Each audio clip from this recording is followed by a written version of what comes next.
Right. So change your response to things in your life, and you're in the process of change. So then, now I got to get good with my eyes open. Now I got to be able to rehearse. Oh my God, I fell from grace at that moment in my day. Oh my God, I defaulted back to the old self. Forgive yourself, yeah. All right, no, so it's not only forgive yourself. Like, there's a forgiving process, like, shoot. But if you're truly playing the game, who cares, right? You just go, oh God, let me brush myself off. Get back to it. Let me get back in my heart here. Let me get back in that place. Let me get back in this energy, and let's try it again. Let's try it again. Yes. And let's just keep the experiment going. Now, does that mean you have to be irresponsible? No, you still have to navigate with ethics and morality. You still have to have personal conviction. You still have to have a vision that's bigger than you and somehow that motivates you, because not only you're doing it for selfish reasons, but to contribute to others in some way. Of course, there's going to be recognition and popularity and aggrandizement that goes with it. And money should be the side effect of all that. The game should be so good. Of your vision, like that vision of the future, you have to keep alive in your mind. That should be the game. The ones that can keep that vision of the future in their mind now, exactly, and have a personality. Even if your reality is falling apart, and that's happened to a lot of people. I mean, there are people that come to our work that were living in the back of their car, right, and now they're,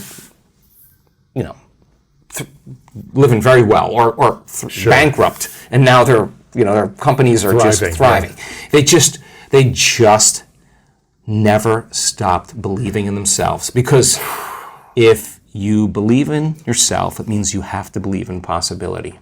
And if you believe in possibility, you're going to have to believe in yourself. And so something really cool happens when you do this that I just discovered recently, just watching people at our week-long events, because you got to go all in. You got to go all in. And it's 7 days, and it's a lot, and it's super intense, and there's times where you don't want to show up because I'm pushing people across the river of change. There comes a moment where people keep showing up for themselves. They keep showing up for themselves in spite of the weather, in spite of their foot hurting, in spite of their bad dream, in spite of the whatever, their fight with or whoever. They keep showing up. They get really worthy to receive. They feel really worthy, like, I am worthy to receive this gift.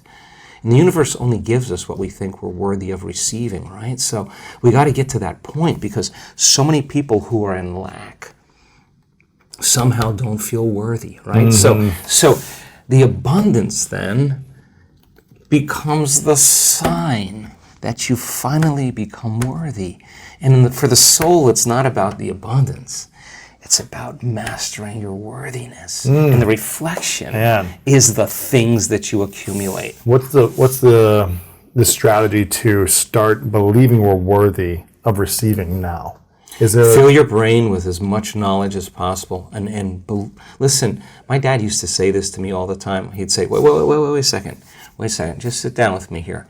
If anybody else can do it, you could do it also. Well, let's just start there. So how did these people do it? Like, let's look at what they did. Right. All right, let's study. This is a school of greatness. Let's study greatness.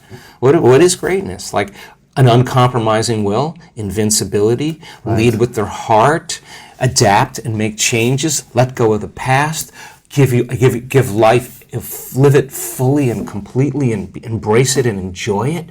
I don't know, whatever, you get to write the script. Yeah. And you tell the story of your future instead of telling the story of your past. Watch what happens. So should we be speaking to others about our future, or should we be more keeping that to our mind and our bodies and kind of speaking it to ourselves? What happens when you say, I'm going to do this, and I'm going to do this, and this is my future? Does that actually hurt us? Yeah, so I really don't leak it out. I never leak it out, because if I'm working on something, I hold it, right? I don't want to, when I know it's going to happen, that's when I'll say, hey, you guys, you're not going to believe this, right? So it's more to yourself. Right. Listen, you know when you're changing? When you stop talking about it. You're at the bleachers and you're on the playing field. Look, so many people come to our work, Lewis, and they say, I always believed that this was possible, all this information. It seems I've seen people heal themselves, people create wealth.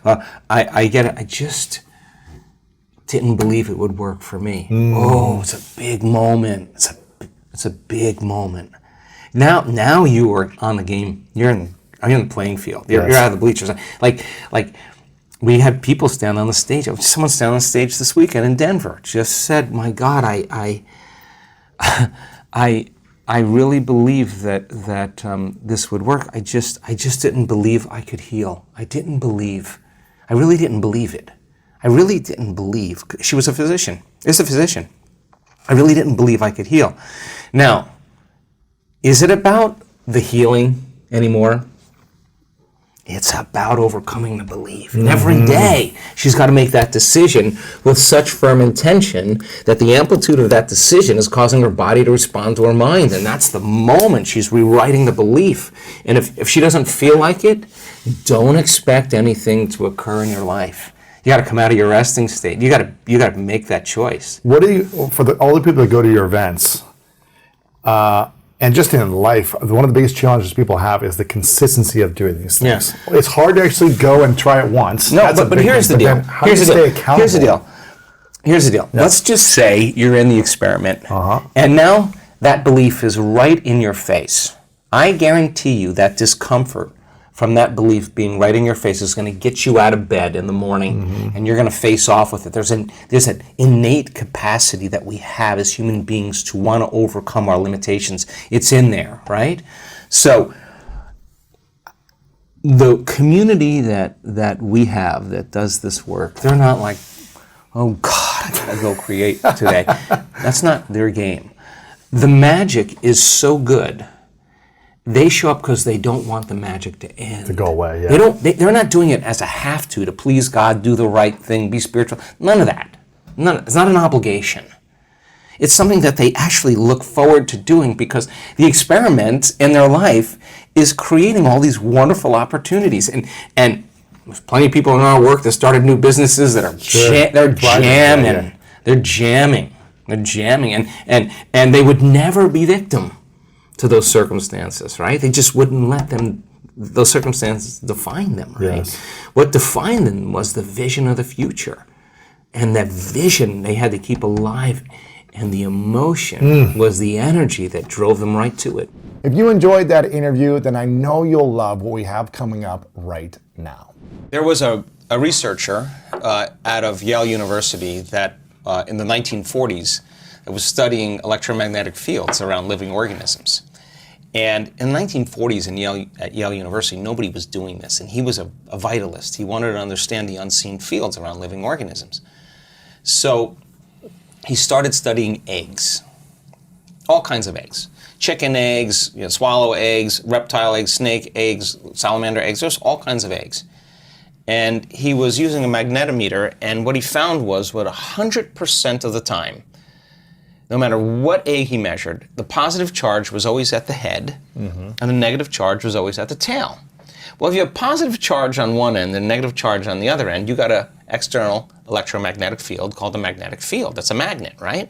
What happens with human beings is every thought has a frequency. Every thought produces a chemical. So if you keep obsessing about your lack of finances, your lack of time, your lack of energy, lack, and those thoughts. I don't have this. I need this. What are the chemicals you're feeding your body? You're taking thought. It's producing a frequency, and that frequency, in the form of chemistry, is storing that thought emotionally right in your second center. You feel guilty, you feel unhappy. The moment you feel unhappy, then you generate more thoughts equal to that feeling, which makes more chemicals, and you keep taking energy from the brain and storing it in the body.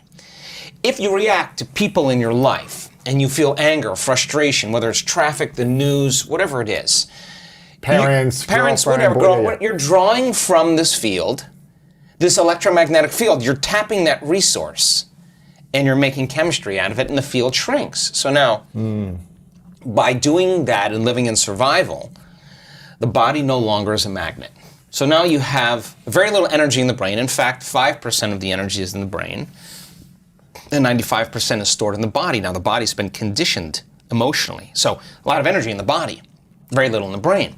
So in our work, do we want energy to be in the brain? We want to move energy back up to the brain. So what does that do when we move the energy from the body to the brain or the heart? Well, this is a great thing because once it makes it here, it's going up, right? So we do these